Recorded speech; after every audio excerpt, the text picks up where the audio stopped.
The Purdue Boilermakers for our first preview, the national runners-up last year. Obviously, the big story, no more Zach Edey, two-time National Player of the Year, one of the most dominant college basketball players we have seen. Also, no more Lance Jones. Mason Gillis transferred to Duke. So those are some of the key contributors who are gone. Bring back Braden Smith, the preseason Big Ten Player of the Year, as well as Fletcher Lawyer, Cam Heide, and a number of other players from last year's Big Ten champion team. So, Alex, what do you see as kind of the key for Purdue and Matt Painter to build off of what they did last season in the post-Zach Edey era? Yeah, I mean, I guess it's obviously who emerges in that front court, and so I think the presumption is that it's going to be Trey Kaufman-Renn, and there's no reason to not think it's going to be him. Mm-hmm. I'm fascinated to see whether they go two bigs or play a little bit more of a four-out look and have TKR on the block. I think either could work.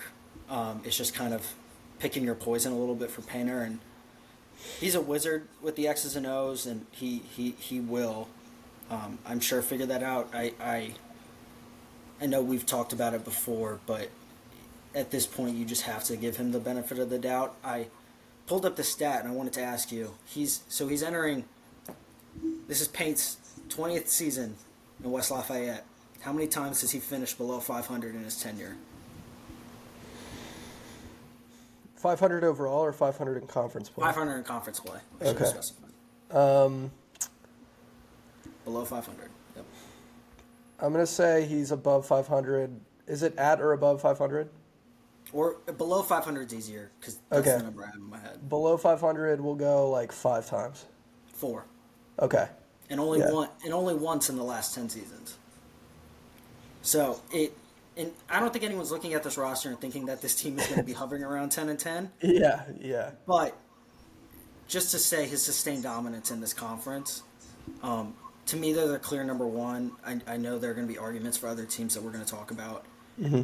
The other point I would have is I'm fascinated. There's been so much Jakari Harris buzz that I'm fascinated to see what maybe like a Smith Harris Lawyer combination looks like, and then do you go big with TKR and maybe Jacobson? I don't really think Berg is going to be in that rotation. I think if anything they probably go to Caleb first. Mm-hmm. That's just my hunch, but yeah, this team's deep. The development of Colvin and Heide is going to be fun to watch.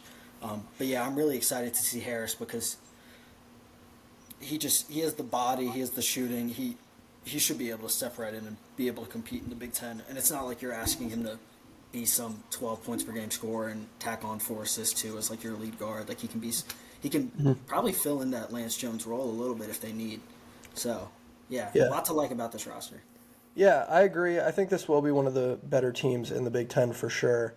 Looking at what they'll be after Zach Edey, I think is really interesting because Braden Smith tabbed as the Big Ten's preseason player of the year, as we mentioned. There's some people who are really pushing back on that idea and saying, like, this guy is a Zach Edey merchant, for lack of a better word. There are other people, and I think Joe Jackson is one of them, who's saying, like, no, Braden Smith is fully capable of leading this team. I know the Sleepers guys are really high on him as well.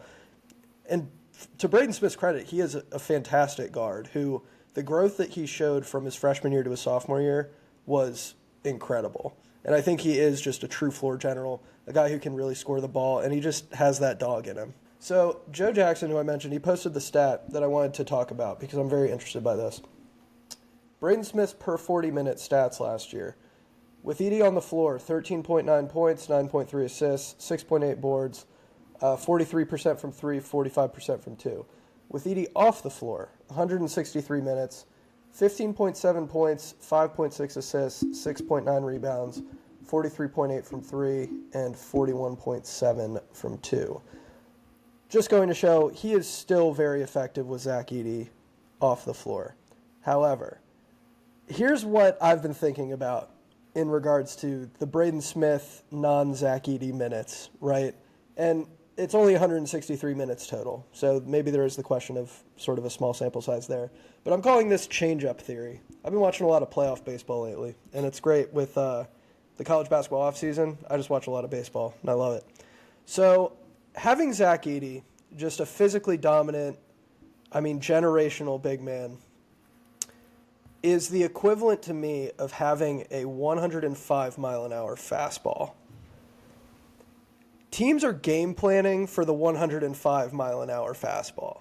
Like, they know that you have that, and all of their preparation is spent, I'm trying to time up the 105-mile-an-hour fastball. Like, that is what I have to worry about. And Zach Edey, to his credit, didn't foul very much. I don't know if you want to credit him or the refs for that or what, but he was, like, always on the floor for Purdue, right? Which is part of why we have this small sample size with Braden Smith. To me, the Braden Smith non-Zach Edey minutes are the change-up to the 105-mile-an-hour fastball, where I don't think opponents really spent the amount of time that you would think, like, preparing for the moments when Zach Edey isn't on the floor. Because I just don't think you could afford to do that with Purdue.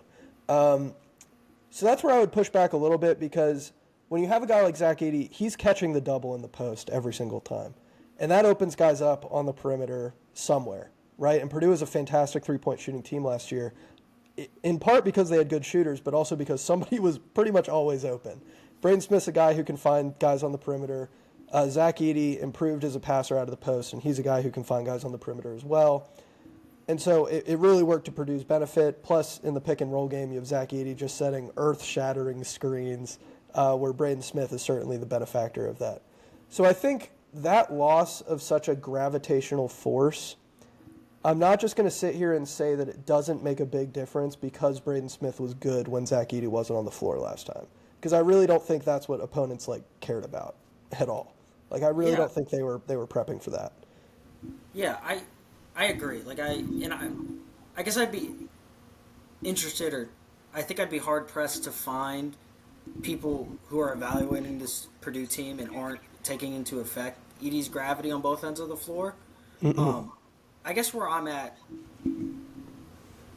with Smith, like you said, so many teams were sending the post doubles, unless you're UConn, in which Donovan Kling was basically, give me the one-on-one, and then UConn's guards and wings just essentially took Purdue's perimeter contingent out of the game, and that allowed UConn to roll to a 15-point victory in the national title game like that.